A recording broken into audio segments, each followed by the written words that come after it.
Walks. Walks are about the hardest thing to do right. There's a hell of a lot going on in a walk. The key to walks is doing things in the right order. Start by deciding on a tempo. Then we do the contact positions where the foot is touching the ground but there's no weight on it yet. Let's take a normal walk. We should start by taking a look at a basic pattern of a normal walk. Always start with the contacts, where the foot contacts the ground and the leg is straight with no weight on it yet. We'll take one stride, one step.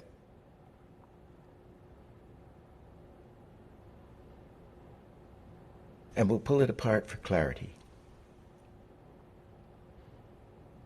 People just going somewhere mostly walk on 12s, march time, 12 positions per step. The passing position will be just slightly higher than the contacts. The down position, where we feel the weight, where the legs are bent, the pelvis and the head are down, is where we feel that weight. And the up position is the high. The push-off leg is straight and the pelvis and the head are at their highest. Now we add the in-betweens and we can see a wave pattern.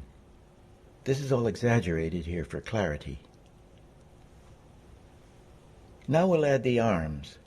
The arms on the contact positions counter or oppose the legs. Here's the passing position. The arms are just in the middle of the swing. But in the down position, the arms are at their widest point in a normal walk. Add in the up position where the arms are just an in-between, and we have an exaggerated natural walk pattern. We should understand this pattern thoroughly because we're going to use it as we go. But we're also going to ignore it and use a different structure which will help us to invent. Here it is. We always start with the contacts. And here we'll make the passing position the up, and this makes the contacts act as the down. We put in the other in-between positions and this will still give us an acceptable feeling of weight. But we can put the passing position anywhere we want. As the down, leaning back, stepping high, pushed further down, change the arms on the contacts.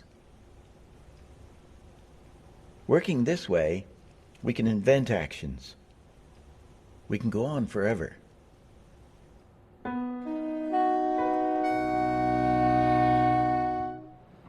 I was getting in a car. I guess the car would be about here, and the street was here. So I'm getting in the car, and I saw a man walking from here to here. This is the top view, from here to here. From here to about here. And I said, that guy's gay. And I was running, and I said, what? How can... And I stopped, I pulled the car back in, and I said, how can I know that he's gay? I mean, I can't even see him. Now, and I know that our peripheral vision is so sharp, that's for protection in the jungle. Anyway, I didn't know any of this. I just saw this thing, and I thought, wait a minute, I'm supposed to be this animator. How do I know this? So I got out of the car, ran up the road, and he'd gotten about a block down here by then. And this is what he's doing.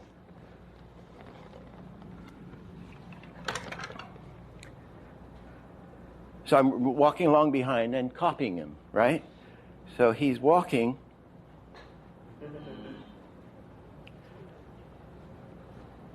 No up and down. The head was level.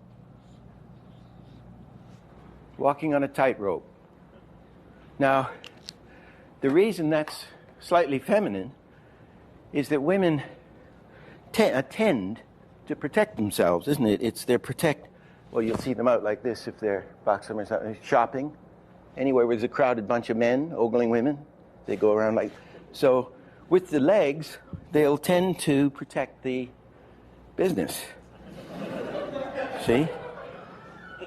There's just a slight, I mean, it's slight, it's subtle, I mean, in a normal woman's walk, you know?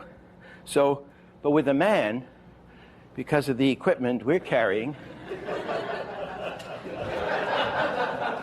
right? There's a tremendous amount of up. The passing position is up, right? Whereas on the gay walk or the woman's walk, there's not much. In this case, there was none. Women usually take short steps in a straight line, as opposed to Mr. Macho. But not always.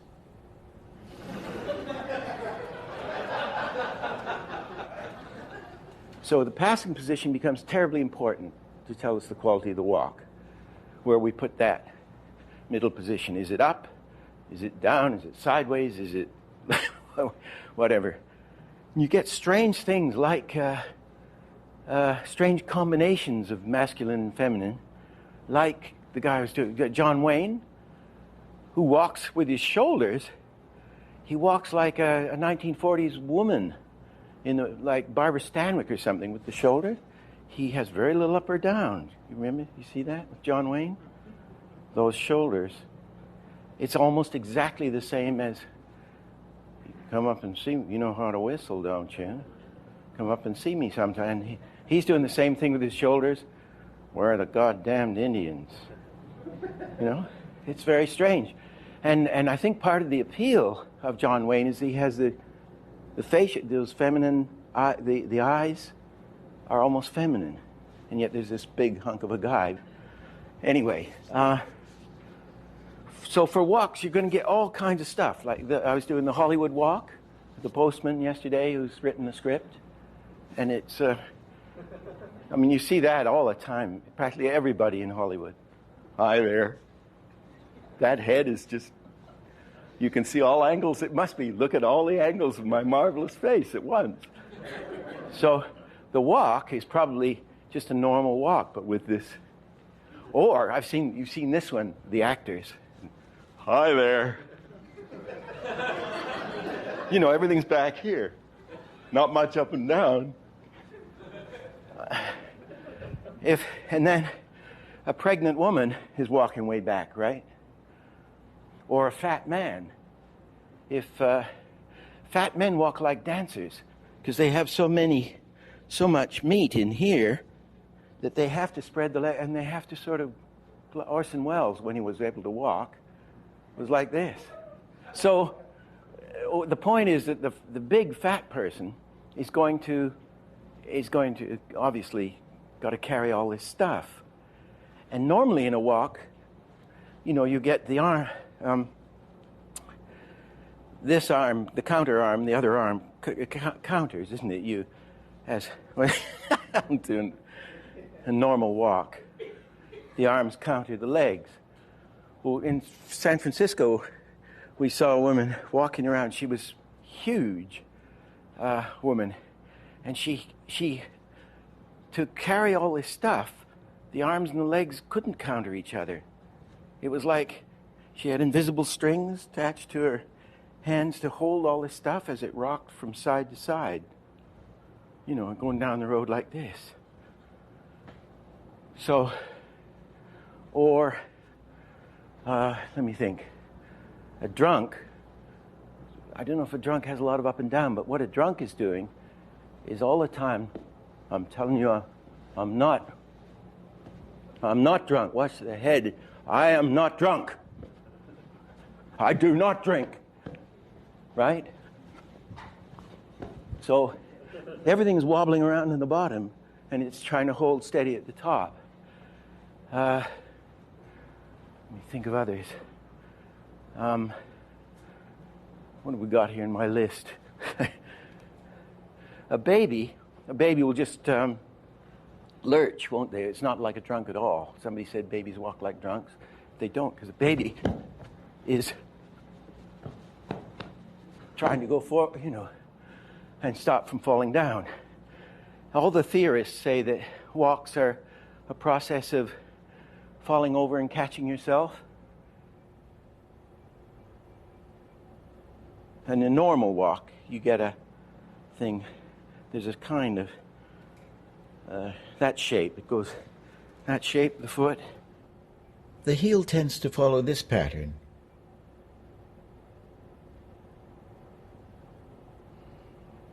The heel is the lead part. The rest of the foot follows along. When you turn on your walk analyzing ray in the road, it's astounding what you see. I mean, I never notice anything normally. But when I see one of these crazy walks, then I say, what is unusual about this? And you can look instantly for the passing position. A while ago, I did a bit of filming in London, analyzing walks.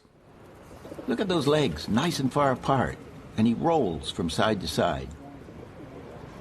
His foot is hitting the ground every 12 frames. Amazing how many people are in march time. The woman with the cane is walking 1, 2, 3, every 20 frames about. Watch the dog walk. The dog is walking on 4s, I think. Da-da-da-da-da-da-da-da. One leg is bad, so the one on the right is moving on maybe 6 frames. The one on the left, probably about 10. It's a limp. When I was a kid, at the time you're pushing doorbells and running and stuff, this friend of mine who comes back into the course later, he would run across the road and right into the traffic and stop all the traffic. And then I would come from the other. This is quite a large street, young street. I'm like, go across like this. And get to the other side and run like hell. Until we used to do this all the time until when I got caught. And the guy beat me senseless, so I never did it anymore. But that's a very interesting thing, I mean, to analyze, because you're going, look at the amount of up and down in there. You're going like this forward, like a sneak. Then on the passing position, the head is back, or it's actually here, isn't it? I can see if I can do it better. The passing position. So there's a hell of a lot of stuff going on. And obviously, if you break this stuff down, like on that film, in a normal walk, the passing position's here. If you throw it off, it walks like that. That's just by putting the passing position there. And Art Babbitt did an awful lot of walks where he was the first one to violate all the rules. He would put Goofy's foot over here between the passing position and the start position. You do that. I can't do it, of course. He would put the feet on backwards. Nobody ever noticed. I mean, it's amazing what you get away with. So, right, we now go to draw this stuff.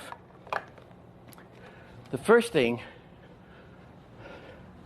in a walk is to set the tempo.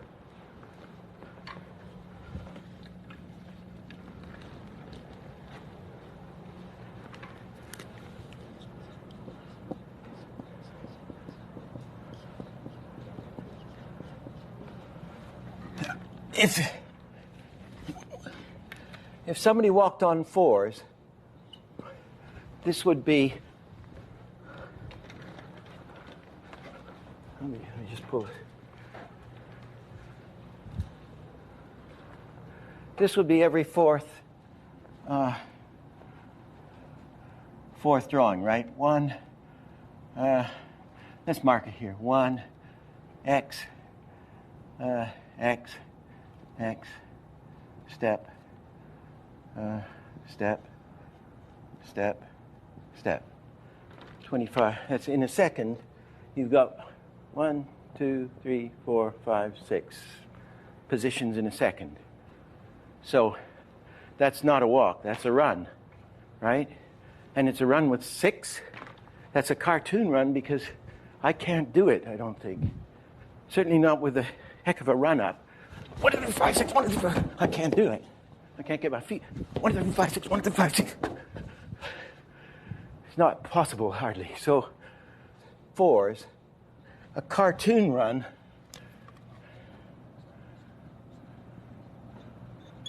I mean, maybe if you had a real runner and he had a hell of a run in, you might get him going, 1, 2, 3, 4, 5, 6, 7. I don't think it's possible. Then we'll have 6 frames. 6s. All right, frames here. It's clearer, isn't it?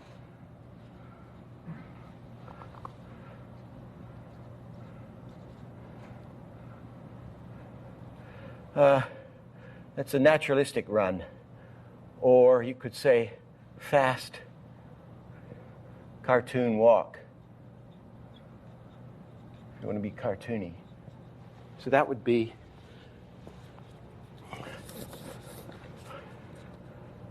every 6. Where are we here? Yeah, it's roughly. So every 6 frames, one of these is 5 frames or something, but you're going to get a fast run. So running into it, 1, 2, 3, 4, 1, 4 per second. 1, 2, 3, 4, 1, 2, 3, 4. If I was running, that's a pretty fast run for a person, isn't it? Still. So it's a hell of a, that's a very, very fast. 8 frames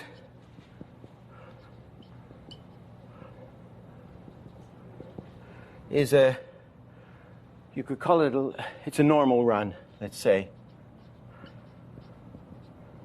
Normal human run, which is obviously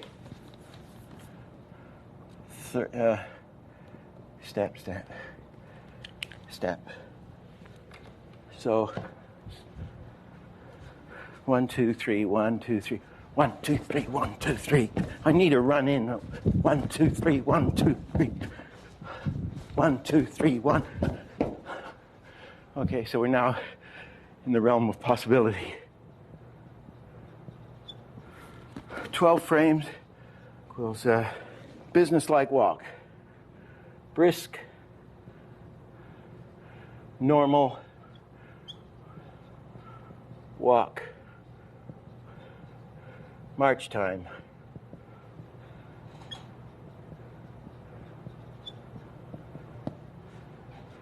And that's obviously every. So again, da dum, da da da dum dum dum, da dum, da da da dum dum dum. Going to the toilet, going down to the store.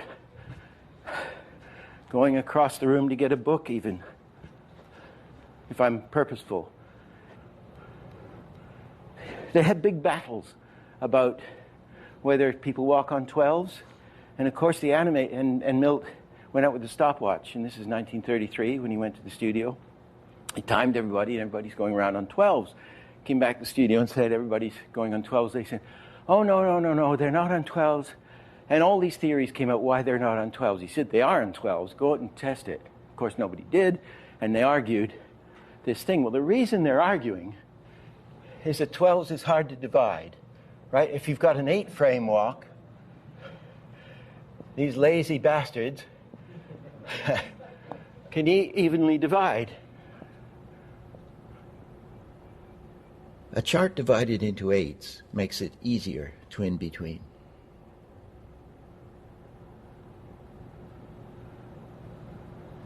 Whereas a 12-frame walk, you've got, it's like this. A chart on 12s makes it hard to in between on 3rds.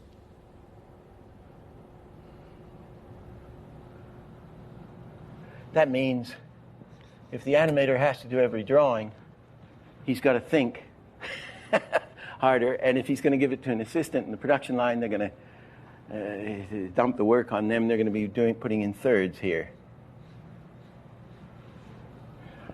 Our logo characters have different personalities, but they're all walking on 12s. I wanted the duck to be silly, so I gave him the silly arm swing and the unexpected hops. The rabbit is on the mobile phone. People on the phone tend to glide, no up and down. But to get some sense of weight, I put up and down on his bottom half, belly, and the legs.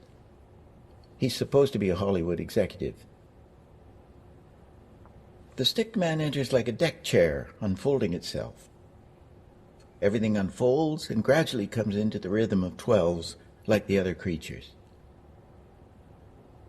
Our 1920s-style rubber hose cat moves in circles and figure eights, but still walking on 12s. He's boneless until he stiffens, limb by limb, but he stays on 12s. This happy guy is two-dimensional, so all we have to work with are his feet. So we lift the knees up high to slam the feet down on the beat. The sausage dog stretches like an accordion. His back end is trying to escape from his front end. But he gets it together when he comes back in, and he's on the beat. 16 frames, that's a strolling walk. More leisurely.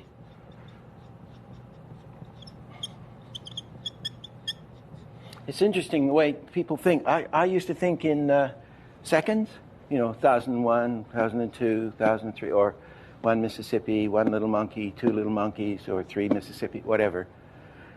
And when I met Milton, heard this thing about the 12 frames, and then I just cut it in half. So I now think in 12s. And he said he thought he always timed things thinking of 12s because everything was just a little, he said it's simple because it's to do with our heartbeat or something, and everything is just a little more than 12, or everything's just a little less than 12. Ken Harris, who was a footage meister, he thought he'd always take his pencil and point, do it like this. He would, 16s. That's it. There, doink, doink, doink. That's 1 foot. He always thought in footage. And so I found it's a better way to think of the 12s, because then if it's a little less, you go down to 8, it's a little less, or 10 or whatever. It's a real easy way to think. So we do here's the strolling walk, isn't it? 16, if I can remember Ken.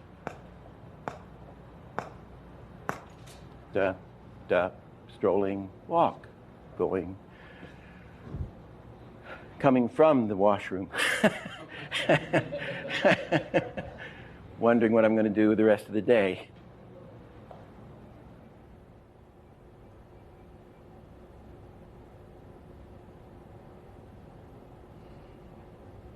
"20 frames is tired.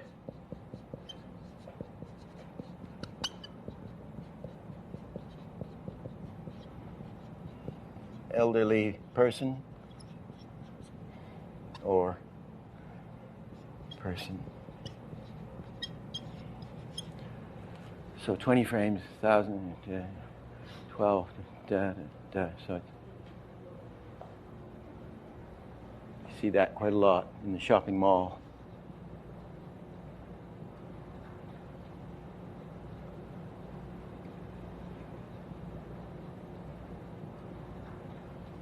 And then, of course, we stop here at 20. Let's stop at 24 frames. Very slow step. So 1,001, 1,002, 1,003, 1,001. This is, I'll be walking around like this at the end of the day. Here's the taxi here. Can we have a lift, Chris? 1,002, okay?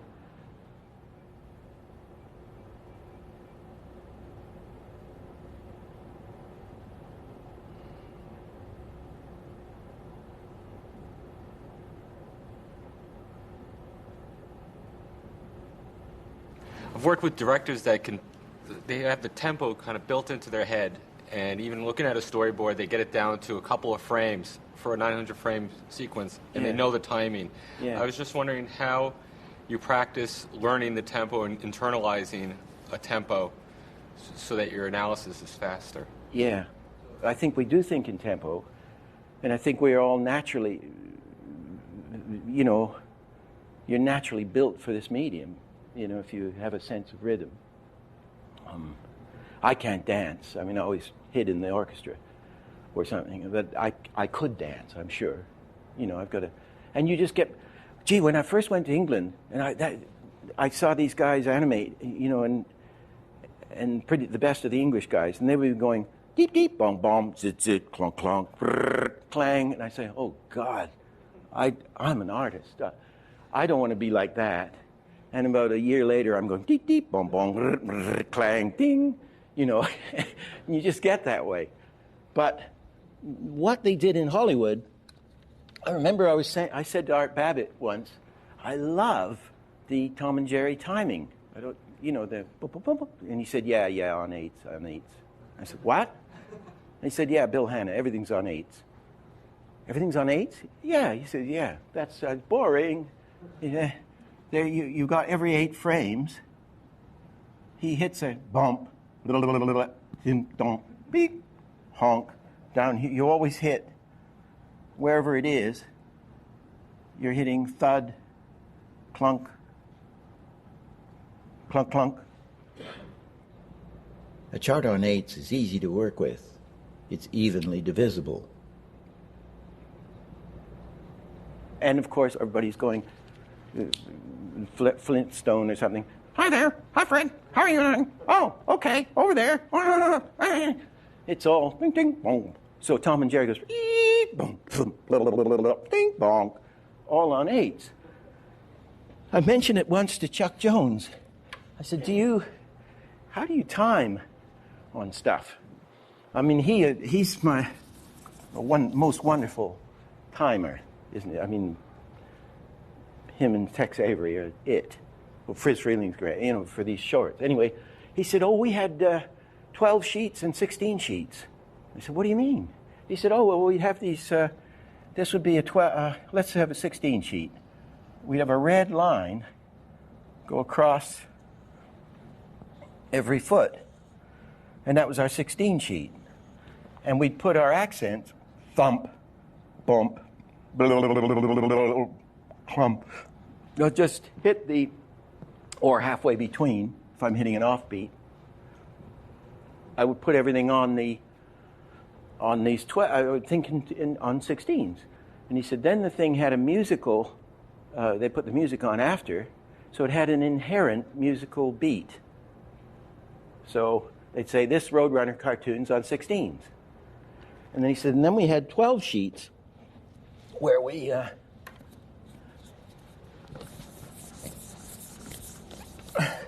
it'd be the same thing on 12s. You have I think they had blue line or green line, or a different color from the 16s. You just run the line. So same thing, you're going to go thump, bang, clomp, and then it's on 12s, march time. So you've got the whole commercial. He said then the musician doesn't have to hit it there, but he can, with his click track, he can hit it where he wants. See, so it makes it easy for him. That's dum-da-dum-da-dum, That. So we're gonna build a walk.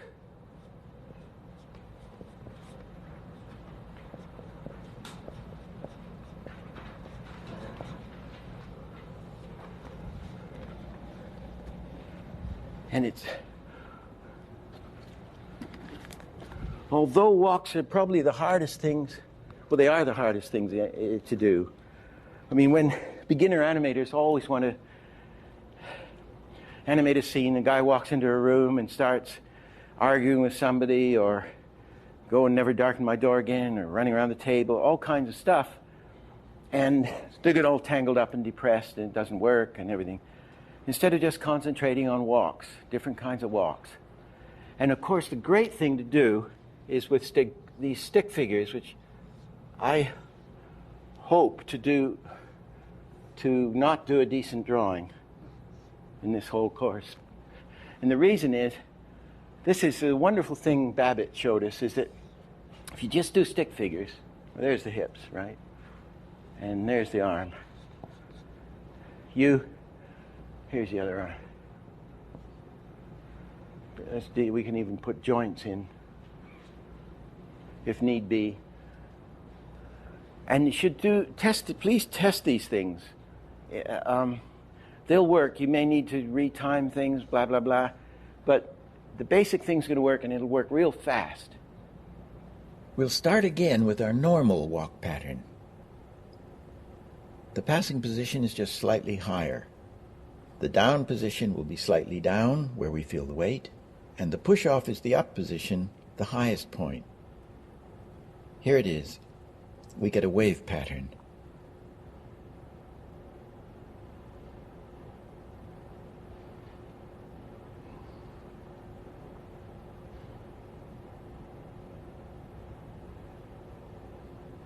Now we're going to use our invented walk method. Start with the same contact positions and add the passing position on an up. And it still gives us an acceptable feeling of weight.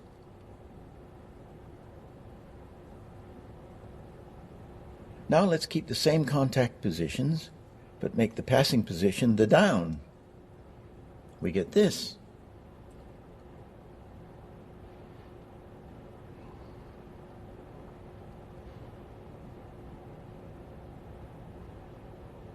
Now keep the same contact positions again, and let's be inventive with the passing position. Down and bent like a peanut. It works. This method opens the door for all kinds of invention. However, don't make cycles of head action in circles. It comes out like a pigeon. Same bird-like effect with a figure 8.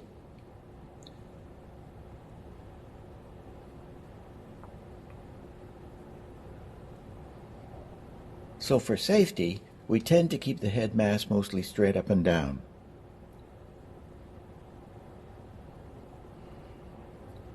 But we should still be brave and try things. This method opens the door to all kinds of invention. It also helps us to plan, to keep our figures in proportion, and to plot them in depth. Here's a way to plan a walk in perspective. There's the horizon, and there's the vanishing point. We draw two lines, one along the top part of the post and the other along the bottom, both meeting at the vanishing point. Then we draw another line halfway in between. Now draw a line from the top of the first post going through the center of the second post. Now we know where to put the third post. And all the rest.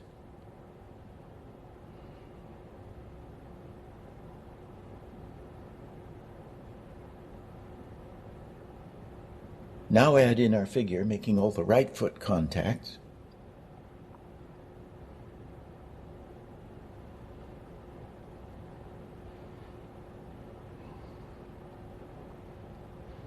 Then put in the left foot contacts.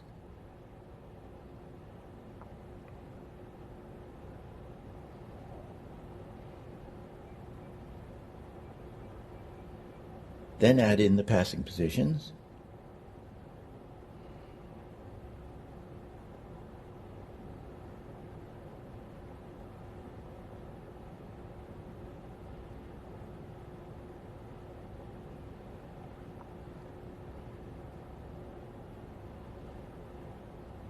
And all the rest.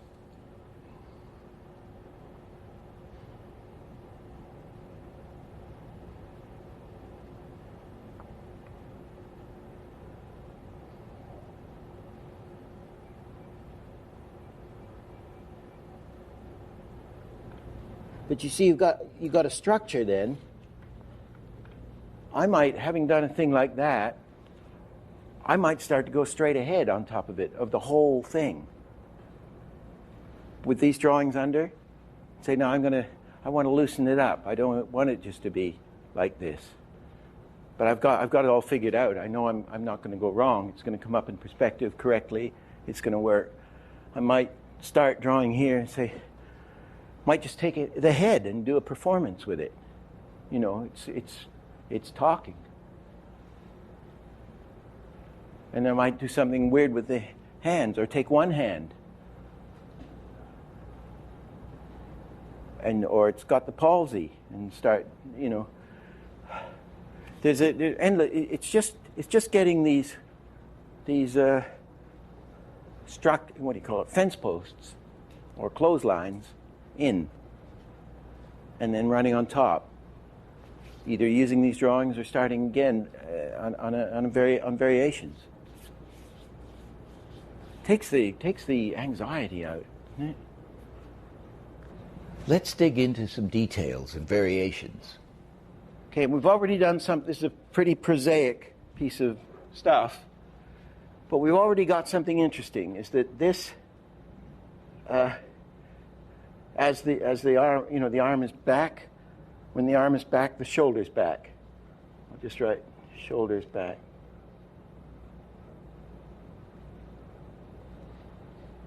Back. And the hip joint is forward.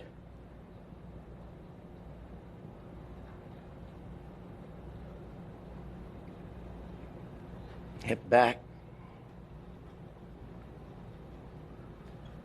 shoulder forward.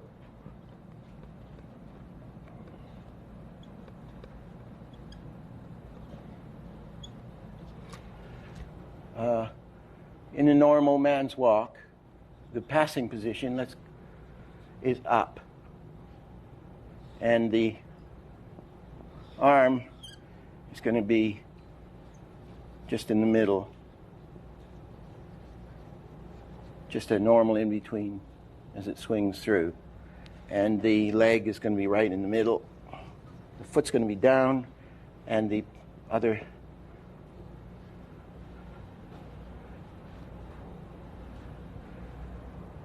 okay.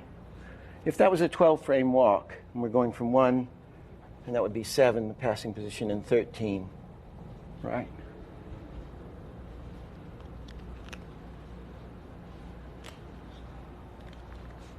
Let's just draw it from the front. Right. It's going to be straight as it goes up. Now I've done something interesting here, which I didn't intend to do so early.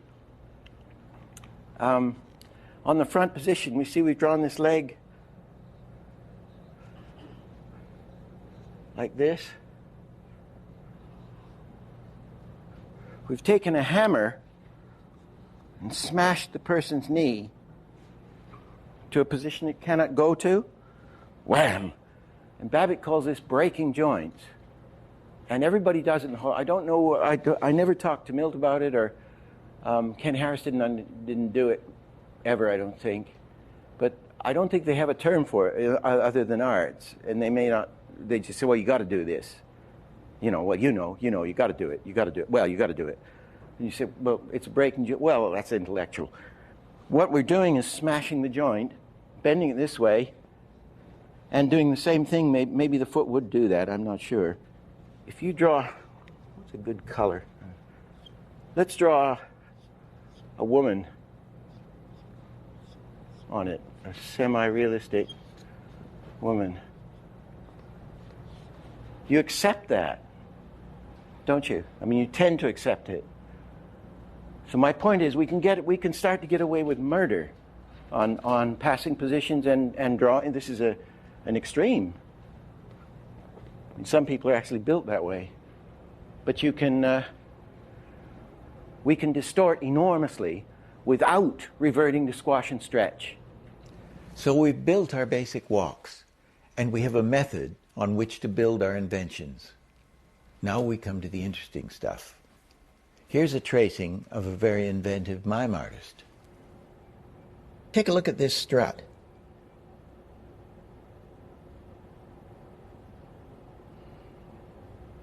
she lifts her back foot up fast and puts it down slow. The exact opposite of a normal walk. If a real person can do this, just think what we could do in animation. And that's what we're going to do in the next session when we look at flexibility in walks.